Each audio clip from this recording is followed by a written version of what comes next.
There comes a moment, you don't plan it, you don't even notice it at first, when life simply stops obeying. You try to pull the old strings, the ones that used to move things, and nothing happens. The calls go unanswered. The plans unravel. The effort that once kept it all together suddenly has no weight, no leverage. And you sit there, hands open, watching something invisible slip through your fingers. It feels a little like trying to hold water. You cup your palms, tighten them, close them completely, and still it seeps away. All the while your mind keeps whispering, there must be a way to fix this, to get back what was lost, to make the tide turn in your favor again. But the tide is not listening. You walk along the shoreline of your own intentions, seeing where your footprints used to be, and they're gone. The waves have taken them, smooth and quiet, as if they were never there, and some part of you knows. This is how it has always been. Everything you've ever tried to hold on to eventually softened, changed shape, drifted beyond your reach. It's not punishment. It's nature. You begin to notice small things. The stillness after a plan falls apart. The hollow sound of an empty room once filled with voices. The way your breath meets the silence when there's nothing left to arrange. It's disorienting, almost frightening, to realize that you are no longer steering the boat, that perhaps you never were. But beneath that fear, a softer thing stirs, something that feels like humility, or maybe honesty. You remember all the years you spent trying to wrestle meaning out of events, trying to shape life in the picture you believed it should be. And now, in this strange pause, there is no picture, no script, no control, only the slow rhythm of something larger moving through you, untouched by your will. You exhale. Not in defeat, but in recognition. Because for the first time the water is flowing on its own. You start to see it more clearly now. The quiet war you've been fighting. Not with other people, not even with circumstance, but with reality itself. The moment something happens that you didn't choose, the mind begins its protest. It rewinds the scene, edits the dialogue, tries to imagine a different ending. It cannot stand that things have already happened. You know this struggle. The phone call that didn't come. The job that closed its door before you reached it. The love that slipped away without ceremony. Each time, a part of you leans forward, reaching toward what can't be touched anymore. And that reaching, that refusal to let what is simply be, becomes the source of all the ache. Pain itself is simple. It's a broken plan, a changing season, a letter that will never be answered. But suffering is what comes after. It's the mind saying no 1,000 times to what has already said yes to itself. You replay the moment, as if repetition could alter the truth. You build arguments in your head, plead with the past to rearrange itself. And the whole time, life goes on, utterly indifferent, like rain falling on a locked door. You've probably felt it in your body, that tightening in the chest when you can't make things turn. That shallow breath, that comes with wanting something to be other than it is. The body knows when the mind is at war. It braces, hardens, prepares to fight a battle that cannot be won. Look closely, and you'll notice. Reality has never been cruel. It simply moves. Like winter becoming spring, whether you're ready or not. Like leaves falling, even when you still want shade. It doesn't wait for your approval. It doesn't need it. And maybe that's what frightens you most, that the world no longer asks your permission to change. But in that fear, a strange mercy waits, because the instant you stop saying no, the pain begins to loosen its grip. It doesn't disappear all at once. It softens, like thawing ice. And you realize the truth that has always been waiting beneath the noise. Hurts is not the fall itself, but the resistance to falling. There comes a point when the struggle grows quiet. Not because you've won, because you've grown tired of fighting what never fought you. You stand in the middle of your life like a riverbank after flood, watching the water move where it will. For so long, you thought peace would come from order, from mastery, from being the one who knew what to do. But now, in the stillness that follows exhaustion, you see something gentler and truer. Peace doesn't arrive when the world bends to your will. It arrives the moment your will bends to the world. This isn't submission. It isn't giving up. It's remembering that the current was always carrying you. You were never meant to push the river, only to move with it.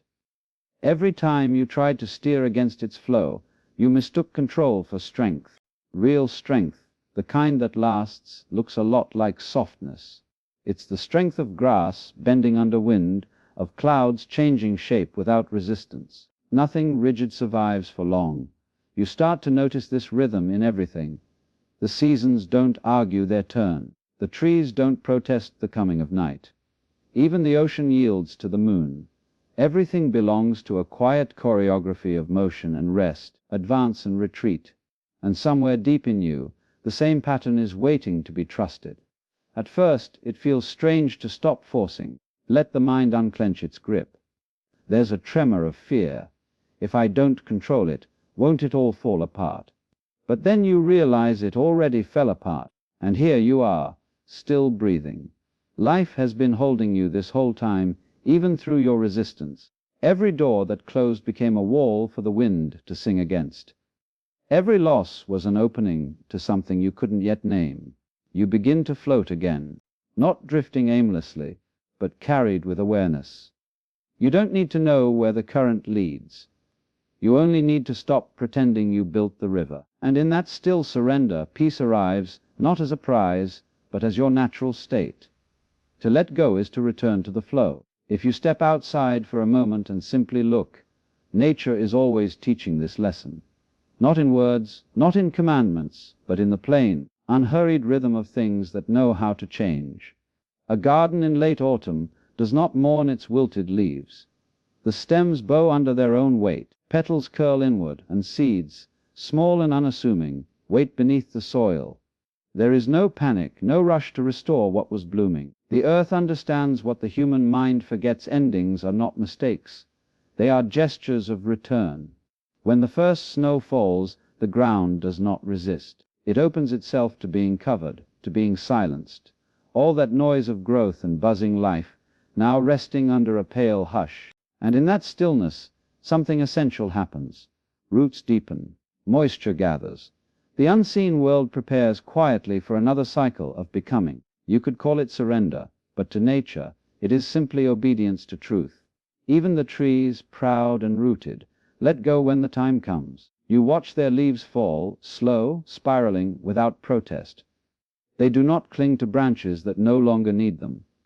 They do not beg the wind to stop. They release what they once held so beautifully, trusting that letting go is part of their beauty too. And the wind, kind as ever, carries what is no longer needed into places where it will become something new. If you wake early, before the world stirs, you might notice how dawn approaches. It doesn't rush the dark away. The light comes slowly, as if asking permission to enter. Horizon shifts in shades, blue to gray to gold, each one patient, each one necessary. No stage of the morning is wasted. No part of the night is wrong. When you begin to see it this way, you realize that nothing in nature hurries to change its state. It doesn't force the next moment to arrive. It simply yields to timing that has never failed. And maybe that's all peace ever was, trusting that your own life, too, is held in such a rhythm. Somewhere between leaf and soil, between night and dawn, you feel yourself moving, not ending, not beginning, just quietly becoming part of the turning. And then, almost without noticing, you begin to soften. Not because you figured it out, not because life has suddenly become kind, because something inside you has grown tired of tension. The storm has passed. The air smells clean again. You realize you've survived every ending you thought would undo you. You sit in the quiet that follows collapse. There's a warmth to it, a golden stillness that asks nothing from you. No plans, no explanations, no fixing. Just breath moving in and out, the body remembering what ease feels like. Outside, the sunlight returns, shy at first, filtering through clouds. It touches the wet ground, the dripping leaves, the broken branches, and somehow it feels as if the light understands you. There's a tree in your yard that leans a little more each year. The wind has shaped it, bent it, and yet it stands, scarred but steady, Not defiant, just present.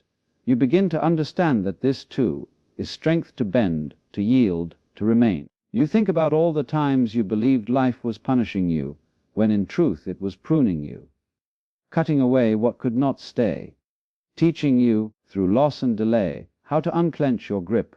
The lessons were never cruel, only misunderstood.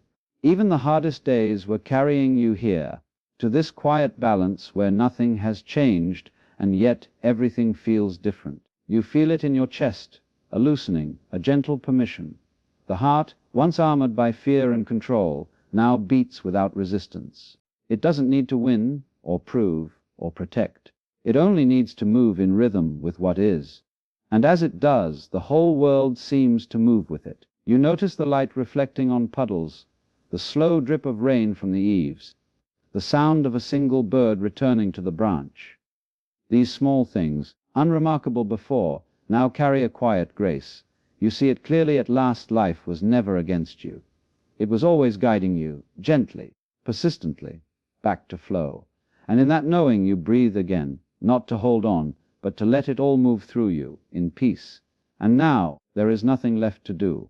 No problem to solve, no lesson to master, no tide to resist. You find yourself sitting in the quiet, waiting for anything to happen. Just being, like the sea after a long storm.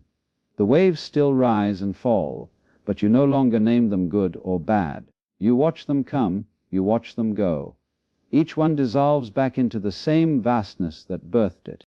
You realize that peace was never hidden somewhere beyond the struggle. It was here all along, beneath the surface noise. The calm depth that never moved, even when the waves were wild. You look out toward the horizon and notice how the light rests evenly on everything. No part of the ocean shines more brightly than another. The same sunlight touches the foam and the deep. The same air moves through leaf and stone and bone. And for the first time you stop separating yourself from it. There is no you, watching life happen. There is only life, watching itself. All your reaching, all your striving, all your wanting to understand, they fall away like shells that once protected something small. The smallness is gone now. What remains is space. Not the hollow kind, but the living kind, the space through which everything breathes and belongs. You remember how long you tried to fix the current, how many years you believed your safety depended on control. And you can almost smile at it now, with the tenderness you might feel for a child who fought sleep until exhaustion took him. Because that's all it ever was. Life waiting for you to rest in it, to trust it, to see that you were never separate from its motion. The hands that once gripped the rope are open now. They move with the air unburdened. The heart beats quietly in rhythm with the sea, and in the silence that follows, there is no ending, no beginning, no effort. Only the soft, eternal movement of being itself. You are not the one floating. You are the water, finally still.